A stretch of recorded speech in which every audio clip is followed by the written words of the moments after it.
have you with us as we are getting ready for another radio program. We've had a pretty interesting start of 2010. A lot is going on as usual, and today we're going to go into the depths of the occult, mystical, magical, and if you will, even demonic today with our guest Michael Wynn. You might know of his work as Risen. He's behind the website hollywoodinsiders.net. I recently came across a few of his videos, specifically one called Magick and the Matrix that I want to talk more about here today. He has more videos, articles and information on his website on various topics, among other things black magic, symbolic, esoteric subjects and occult subjects as well. Hollywood Insiders is a documentary series focusing on Illuminati and Freemasonic influence and symbolism in Hollywood. And I've invited Michael to the program to talk about his various his research in regards to various demons and entities, movie symbolism, and also the Necronomicon, a interesting book that has been around for quite some time now in different versions with different authors. But we're going to explore some of Michael's work here today, his research, and some of his films. So good to have you with us, Michael, and welcome to Red Ice Radio. Thanks a lot, Henrik. I've got so much respect for what y'all do at Red Ice and the fact that y'all are not scared of any topic or anything like that, so it's really an honor. Excellent. It's good to have you, Michael, and you're a new voice to us. Don't know if you've done any other radio programs before, but I think a good idea would be to just, we can talk a little bit about yourself, your background, and specifically then your website, hollywoodinsiders.net. When did you start this up, and why did you want to kind of go into this area, Michael?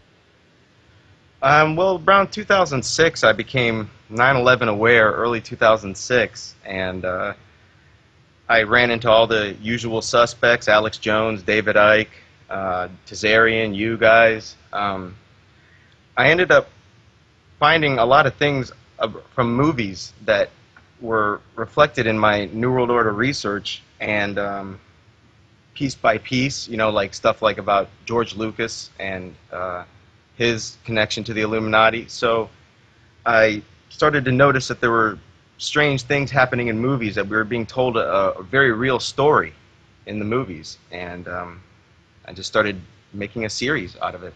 And as for the website, that's only just recently. This was never meant to be anything more than 1 or 2, and it ended up being 4 videos, 5 videos, something like that. So how are things going in terms of your series? Do you feel that the more you cover, the more it is to explore, and it just goes deeper and deeper, or are you feeling that you're beginning to wrap up the subject at this point? Well, it always goes deeper and deeper, as we all know, but I am getting close. I feel like I am getting close to the deepest secrets, that's for sure, which I ended up finding out were magical, which was a shock. But yeah, I just keep, when I find enough information out there that isn't in video form and isn't in conspiracy land, I make a video about it, and it's usually about movies and using movies to convince people. Okay, very good. And how is it in terms of, if we talk generally a bit about magic and of course black magic in specific, then what's your approach to this subject? Do you feel that it's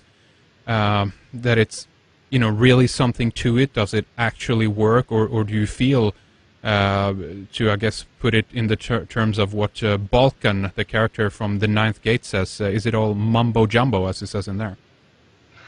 It is certainly not mumbo jumbo. You know, the Illuminati, they have an angle because there's so few of them, and yet they've managed to commandeer the world, and you would have to have some kind of advantage that is just beyond comprehension in order to accomplish what they have. And so I had to come to the conclusion that they were using some kind of angles, and it ended up being magic, and this is how they've managed to commandeer the world, a series of spells and everything. Very interesting. And when you say the Illuminati, are you, because this is a broad term and we can even define that a little bit more, some people refer to it specifically and only to the secret society that potentially have emerged after it was banned in Germany, Bavaria, back in the back around 1780 or whenever it actually was banned, or are using this term as a more general term for the global elite or the few controllers behind the scenes, so to speak, Michael? Well, it's actually a collection of secret societies that are all bound together and share the same traditions and probably even the same magical spells. And they're this is not just a single group, but just a collection of groups who all have loyalty and fealty towards each other.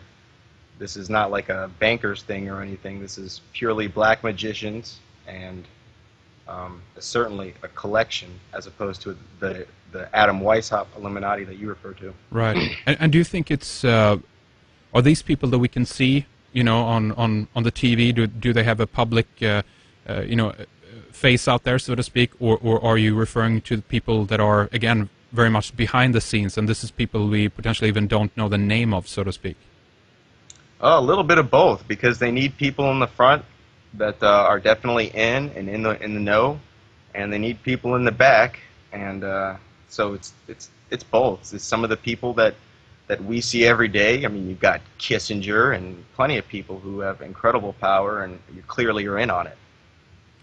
Do you think it's how should we put it, demonic, or do you think we're talking about potentially non-human entities at the top of the Illuminati? This is a question that many people return to over and over and over again, just for the simple fact that this agenda seems to be progressing over such a long time, extended period of time. I know that you discussed time, for instance, in your latest installment of the Hollywood Insider series, Magick and the Matrix, and we can talk about this as well or tie this in with it. But to me, it seems like there must be another force, if you will, then behind the scenes, because it stretches over such a period of time. What's your approach, or what's your theory on this, rather, Michael?